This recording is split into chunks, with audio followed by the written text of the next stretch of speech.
लिखो, कोटा में चौहान वंश की हाड़ा शाखा का शासन था। Hada branch of Chauhan dynasty ruled over Kota. Kota में चौहान वंश की हाड़ा शाखा का शासन था। Hada branch of Chauhan dynasty ruled over Kota. Chauhan वंश की हाड़ा शाखा का शासन था।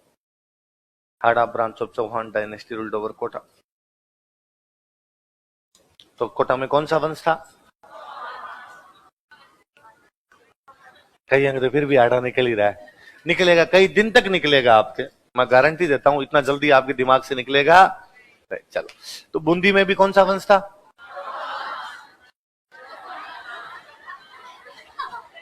और कोटा में भी कौन सा वंश था? ना, इधर भी हाड़ा थे, उधर भी हाड़ा थे, इसलिए बोलते हैं हाड़ोती, है ना। कोटा बूंदी वाले इलाके का नाम पड़ा था हाड़ोती, क्योंकि हाड़ाओं का राज्य था, इसलिए नाम क्या पड़ गया? हाड़ोती। बूंदी में एक राजा बने थे, उनका नाम था रतन सिंह। क्या नाम था? हम पढ़ते नहीं रतन सिंह के बारे में, पर बूंदी के एक राजा भी रतन सिंह। मैंने बताया था कि आपके जहांगीर जो है वो, जहांगीर के खिलाफ शाहजहां बगावत कर देता है, खुर्रम बगावत करता है और उदयपुर के जग मंदिर में रुका था, पढ़ा था हमने। फिर वो कई दिन यहाँ जग मंदिर में रुका, फिर वापस साउथ भाग गया। साउथ भाग गया तो जहांगीर ने अपनी सेना लगा रखी, उसके पीछे पकड़ो रहे उसको। और उसने बूंदी के एक राजा की ड्यूटी लगा रखी है कि तू खुर्रम को पकड़ के ला। और बूंदी के राजा का नाम है रतन सिंह। क्या नाम है? और रतन सिंह ने खुर्रम को पकड़ लिया। खुर्रम को पकड़ के रतन सिंह ने मैसेज किया जहांगीर को कि भाई ये तेरी बेलखनी औलाद पकड़ ली मैंने, क्या करना है? और जहांगीर ने कहा जेल में डाल दे। तो रतन सिंह ने उसको पकड़ के किसमें डाल दिया? जेल। और अपने एक बेटे की पोस्टिंग कर दी वहां पर कि तेरे को इस खुर्रम का ध्यान रखना, जेल में भाग नहीं जाए। ठीक है। बेटे का नाम था हरि सिंह। क्या नाम था? हरि सिंह। भाई इस मामले में जोरदार बंदा। शाम को डेली हरि सिंह 8 बजे बैठे तो खुर्रम को के बाहर निकल के लाओ इसको, उसके पापड़ सेक के ला, चने गरम करके ला, लिटिल लिटिल बना, ज्यादा लंबा बड़ा। खुर्रम बेचारा वो जब तक रात को सोता नहीं तब तक खुर्रम वहां खड़ा ही रहता। एक दिन खुर्रम ने, और मारपीट कर लेता खुर्रम के साथ, कभी बकवास करता है, मैं वापस जेल में डाल दूंगा, नहीं 2 घंटे के लिए शाम को 3 घंटे के लिए बाहर निकालता हूं, कम है। एक दिन खुर्रम ने हरि सिंह के सामने हो गया। मैं ये क्या तरीका है? ठीक है, मुझे मेरे पिताजी ने जेल में बंद कर रखा है, पर मैं मुगल शहजादा हूं, मैं बादशाह का बेटा हूं, और तुम मेरे से पापड़ कैसे गर्म करवा सकते हो? कभी तो चने गर्म करके ला, ठंडे हो गए, कभी कहता दाल गर्म नहीं है क्या, और मैं ये काम नहीं करूंगा, ये क्या तरीका है? उस दिन तो भाई हरि सिंह को गजब गुस्सा। उसने कहा अच्छा ये नहीं करेगा? उसने कहा घुंघरू लाओ रे। फिर खुर्रम की उसने बांधे घुंघरू का नाच, जैसे तेरे कदम धीमे पड़ेंगे मैं गोली मार दूंगा तेरे। शाहजहां पूरी रात नाचा है बापड़ा, उसने मार देगा ही डाकी, और कूटा उसको। शाहजहां की नाक तोड़ दी थी उसने, अब उसको वापस जेल के अंदर पटक दिया। शाहजहां पड़ा है बेचारा, नाक में से खून निकला, वाहन एडियां टूट गई बापड़े की, नाच नाच के पूरी रात। अगले दिन बूंदी के राजा रतन सिंह, जो हरि सिंह के पिताजी है, वो खुर्रम से मिलने के लिए आए।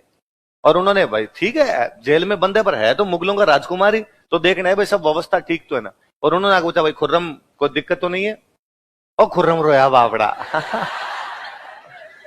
खुर्रम ने कहा रतन सिंह जी इससे अच्छा मार ही दो, मैं पूरी रात नाचा हूं, और इन्होंने मेरा वीडियो और बनाया है, और कह रहे किसी को बताया तो हम यूट्यूब पे डाल देंगे उसको, ये व्हाट्सअप करने वाले हैं। अब क्या इज्जत बची है मेरी।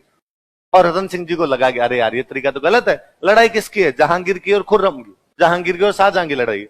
अपने को तो कह रखा जेल में डालना है, अपने बीच में क्यों पंचायती करें? अरे यार अपने यूं नहीं करना आपने। तो उन्होंने हरि सिंह की पोस्टिंग हटाई और अपने दूसरे बेटे की पोस्टिंग कर दी वहां पर माधो सिंह। किसकी कर दी? माधो सिंह खुर्रम का पूरा ध्यान रखता। शाम को 8 बजे हो गया था, भाई दो रखो, दो गिलास रखो। तो खुर्रम कहता खुर्रम तू ही बैठ अपने यहीं पर बैठ। किसी तीसरे आदमी कहता कि लिटिल लिटिल कर दो अपने इधर। खुर्रम को बड़ा अच्छा लगता है कि यार कोई आदमी ध्यान तो रखता है मेरा, है ना। ठीक है भाई जेल में डाल रखा है पर पूरा वो ध्यान रखता है एकदम। तो खुर्रम ने एक दिन माधो सिंह को कहा कि माधो सिंह मैं नहीं जानता मेरा बाप कितने दिन तक मेरे को जिंदा रखेगा, हो सकता है जेल के अंदर ही मार दे, हो सकता है ना मरे मुझे जेल से निकाल दे, पर मान लो खुदा ना खास्ता कल को मेरे दिन घूमे और मेरे अच्छे दिन आए तो मैं तुझे बहुत बड़ी पोस्ट दूंगा। माधो सिंह कहता है चिंता मत कर, अपने दोस्त है यार, भाई है, तू जब तक संकट में तब तक मैं तेरा साथ दूंगा। समय का चक्र घुमा, जहांगीर ने खुर्रम को जेल से बाहर निकाल दिया। जहांगीर की डेथ होती है, खुर्रम अपने सारे भाइयों को मार के राजा बन जाता है। जब खुर्रम राजा बना तो उसके दिमाग में थी कि यार मेरा जेल में ध्यान किसने रखा था? किसने रखा था? माधो। तो राजा बना। राजा बनने के बाद उसने कहा बूंदी एक रियासत है, और बूंदी का राजा कौन है? रतन सिंह। कौन है? रतन। उसने रतन सिंह जी को कहा, रतन सिंह जी अब मैं बूंदी के 2 टुकड़े करने जा रहा हूं, बूंदी का एक टुकड़ा होगा कोटा। कौन सा होगा? और कोटा का राजा मैं अलग से अभी से घोषित करता हूं आपके एक राजकुमार को। और उसने कौन से राजकुमार घोषित कर दिया? माधो सिंह को बूंदी से अलग करके कोटा का स्वतंत्र राजा घोषित कर दिया। ये वो करता है 1631 में। कब करता है? 1631 में वो 2 राजा बनाता है अपने। वो मेवाड़ से तोड़ के बनाता है शाहपुरा और सुजान सिंह को राजा घोषित कर देता है। वो बूंदी से तोड़ के बनाता है कोटा और माधो सिंह को राजा घोषित कर देता है। आई बात समझ में?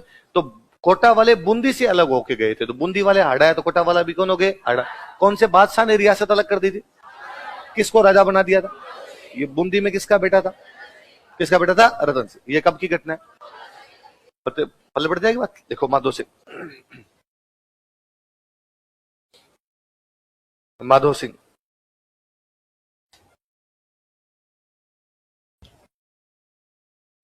लिखो, यह है बूंदी के राजा रतन सिंह का पुत्र था। He was son of Bundi king Ratan Singh.